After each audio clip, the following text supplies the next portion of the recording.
La piété et la crainte de la discipline dans le royaume inébranlable de Dieu. Hébreux 12.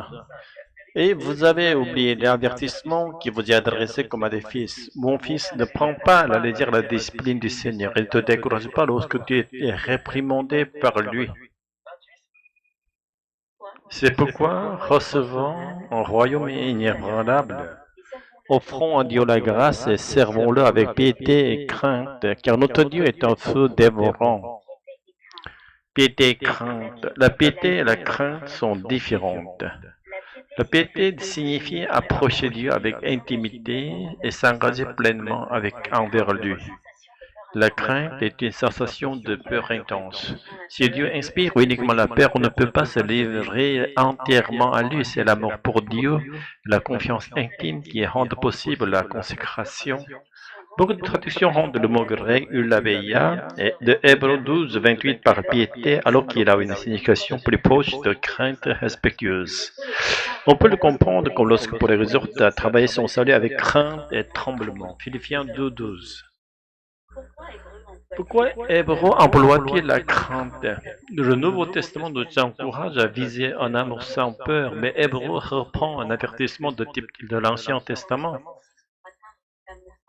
Dans le processus pour atteindre cet amour sans peur, nous devons encore craindre Dieu. Dans le passage médité, nous sommes décrits comme ayant déjà reçu le royaume inébranlable de Dieu en Jésus-Christ.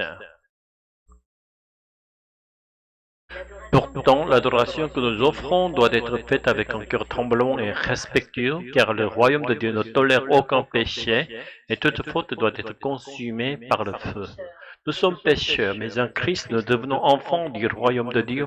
Hors du Christ, nous portons encore des charges de péché à consumer. C'est pourquoi nous ne devons jamais oublier la crainte et le tremblement. Car souvent nous nous éloignons de Jésus sans même nous en rendre compte, tout en croyant à tort que nous sommes encore en lui et que nous exprimons nos désirs égoïstes. La fonction de la piété et de la crainte dans notre vie. Dieu purifie nos péchés par l'adoration pieuse en venant à lui par le sang de Jésus, même lorsque nous le craignons.